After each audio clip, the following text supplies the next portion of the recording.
What's good? What's good, everybody? Welcome back to another episode of the Urban Platform Speaks.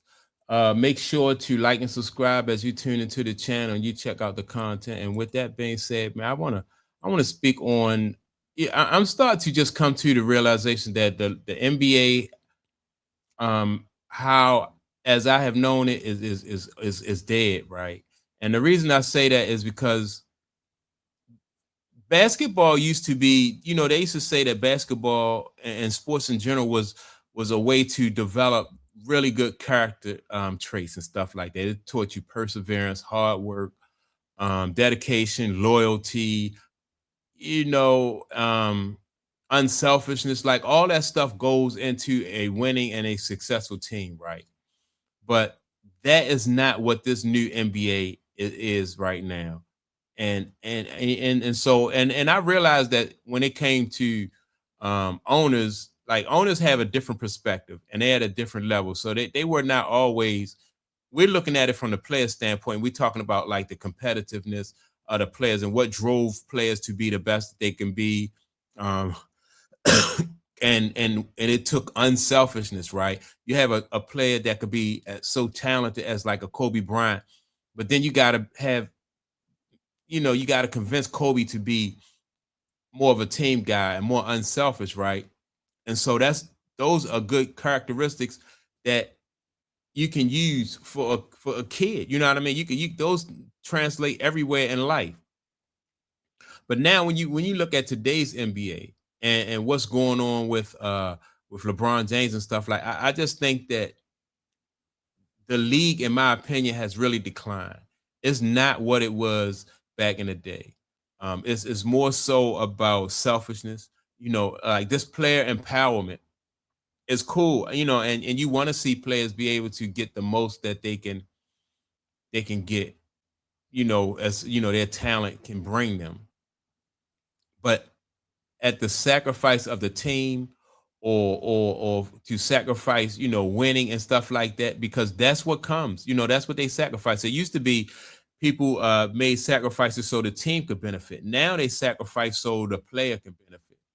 And if you try to take those messages and you use those in everyday life, then family fall apart, businesses fall apart, because in order for those type of family units or business unit to be successful, you got to have somebody you got to be unselfish, you got to have perseverance, you got to be a team player, right? And so none of that stuff really exists now. All that stuff is out the window. It's about each man for himself on a team.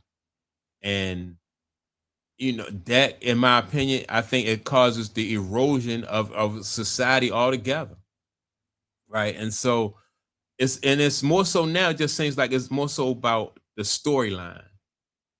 It's more about the drama that surrounds these different basketball players in the league. It's not about like so much about what's going on the court. For the last few years, everybody's been arguing about LeBron James. Is he the GOAT? Is he not the GOAT? But when we talk about the GOAT, we don't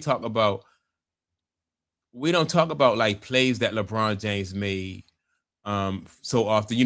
Most only play that I could really think of like a big play is LeBron James in that chase down block where he had against Andre Iguodala, right?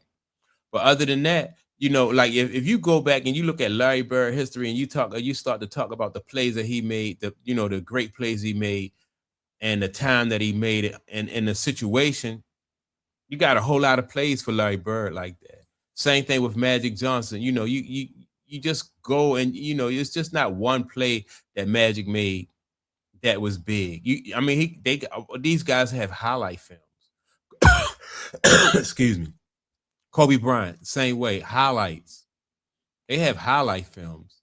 But today's basketball player, LeBron James, it don't have to be like that. You don't have a highlight reel of LeBron James counting down the clock, and then he hit a walk off basket, for his team, or he had a half court shot, to send the game into overtime, and he don't have those kind of moments, right? And so nowadays, it's not about that. It's about all we speak about the drama surrounding LeBron James, and people forget about how he didn't leave basketball, in my opinion, in a better place than where he got it. And in order to do that, all you have to do is just, well, not all you have to do, but what you have to do to leave basketball in a better place is to put your all into the game. But this, again, I have to keep reminding myself that this is not, the game that I grew up watching. It's just not the same. The players are just not the same. And it's not all their fault. I just think that the league has allowed the players to be more selfish, and because the league is leaning towards more of a uh it's more about clicks and views. Like people don't even consume basketball the way they used to. Like we don't watch the full games. We might watch a 10 or a 15-minute clip of a game, and that's it.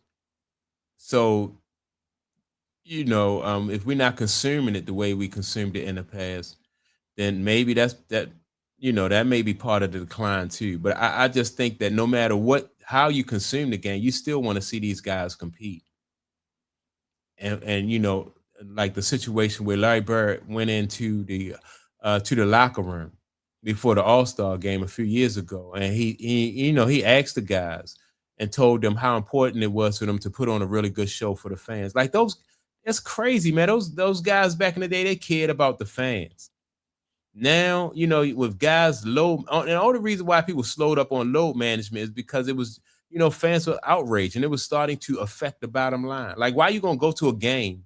You're gonna pay all this money to go to a game, and the player that you want to see is sitting on the side eating popcorn. It's crazy. Larry Bird didn't do that. Magic Johnson didn't do that. It didn't. I don't even think it even crossed their mind to load manage or to be sitting on the sideline eating popcorn when somebody might have dipped into their savings to come see LeBron James play, or they might have had to use some of their PTO time at work, something that they earned, you know.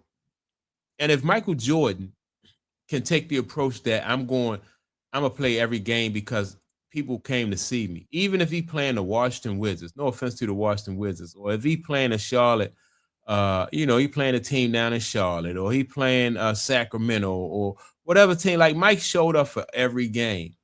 He didn't say, "Well, this the Wizards. I'm gonna take a day off," and he show up in some flip flops. It didn't work like that. You got to see Michael Jordan, man. If you paid your money to see the Chicago Bulls, and you got to see Michael Jordan. But these guys just really killed the league, and so now this league, and I think this is, in my opinion, this is only the beginning. It's only the beginning. I think because basketball, professional sports is leaning into the um the reality show part of the game. Like sponsors are not really building campaigns really around athletes like they did back in the day. Like like Michael Jordan had a campaign with Nike. Magic Johnson and Bird, like those McDonald commercials. I don't know if people remember those McDonald commercials. Those are campaigns, you know. And Larry Bird, Magic Johnson had to stay out of trouble. They couldn't be riding around with their friends, or flashing, weapons and stuff like that. It just never occurred to those guys to do that. But nowadays, if you give a kid a shoe contract, he might get caught flashing a weapon, and we know who I'm talking about. Or they might, get caught up in a situation where their baby mamas and stuff trying to sue them and make them take paternity tests and stuff like that. So as a sponsor, you don't even have to worry about that now. You don't have to worry about that now. You go direct to consumer, and you don't have to worry about that. Or you can bank off of their drama that they create in their own life. So that's how you just promote the drama that these guys bring to their to their own situation. And I don't know, man. Like I said, it's still some good basketball being played out there. I like the Spurs. I like the Knicks. I like OKC. You know what I see with them, and it's probably some up and coming teams that realize that they're gonna have to play basketball the right way if they want to be able to compete with the Spurs, the Knicks, and OKC, you know. So I like that part of it, you know, because I'm a diehard basketball fan, so I can dig that part of it. But like the real house husbands of the NBA, that part of it, I'm not really feeling that, you know, and so but I do think like I said, because of the appetite of people to consume the drama surrounding basketball players, I think it's going to get worse. I really do. And so that's my take on it. Make sure to like and subscribe. Also, don't forget to leave a comment. And with that being said, man, I'm gonna check y'all out in the next video. Peace.